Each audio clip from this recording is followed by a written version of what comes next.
Hey everyone, today we are going to learn 7 facts about the number 7 in the Kingdom Hearts series. If you know any that I missed, please leave a comment below, and if you're still interested in numbers, please check out my 13 video.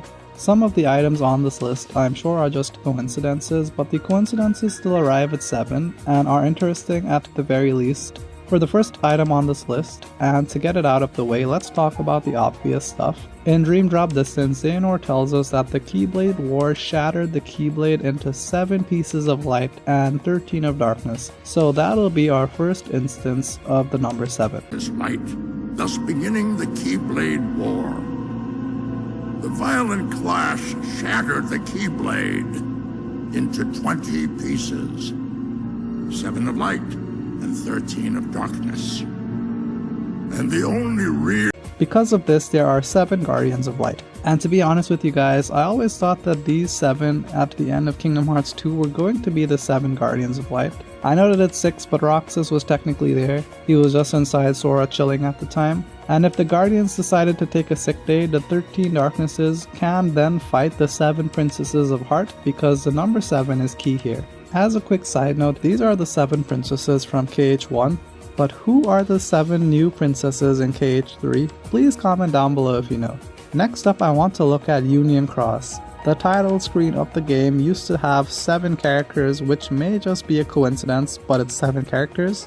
What I do know is that the Master of Masters and all of the apprentices make 7 protagonists if we include Lushu, and in the case of Dark Road, we have 6 students on the title screen, but we are missing Balder, and he can make it 7 total students.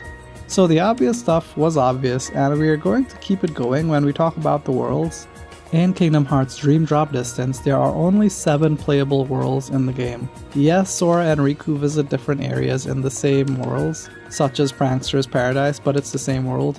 In Kingdom Hearts 3, there are a total of 9 worlds, but there are only 7 Disney worlds that we can travel to in the Gummy Ship.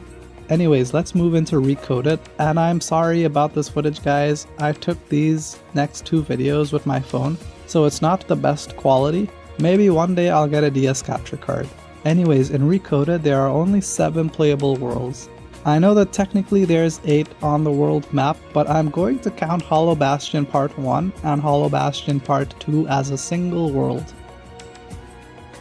And it's a similar deal in 358 where there are only 7 worlds.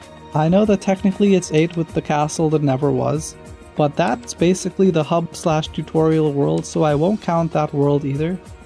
In Kingdom Hearts 3, the 3rd secret report mentions Subject X, which may or may not be Skuld or Ava from Unchained. What's of interest to us here is that the report mentions that after 7 days of observation, the subject spoke.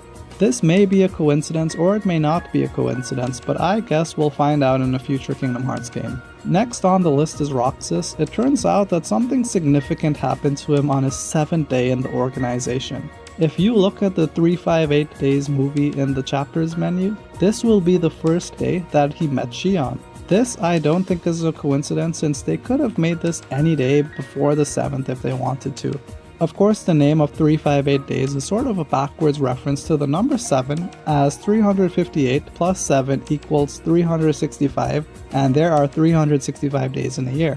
Roxas seems to have an affinity to having important things happen within 7 days.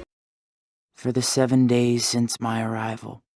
As for the non-358 references to 7 with Roxas, there are 2. When you're doing the school project with Hayner, Pence, and Alette, you'll go looking for the 7 wonders in Twilight Town. And the next reference to the number 7 is how many times Roxas decides to hit the computer in the mansion.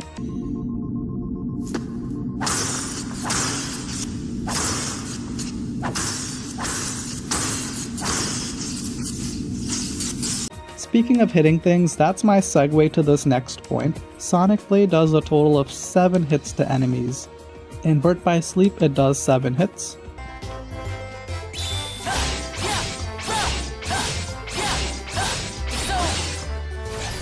In Kingdom Hearts 1 it does 7 hits.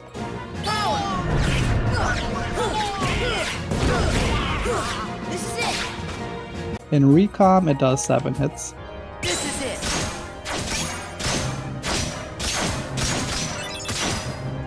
In KH2 it does 7 hits.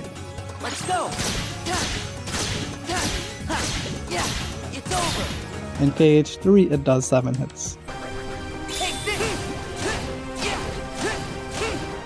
It's over! The only game that it doesn't do 7 hits in is Dream Drop Distance.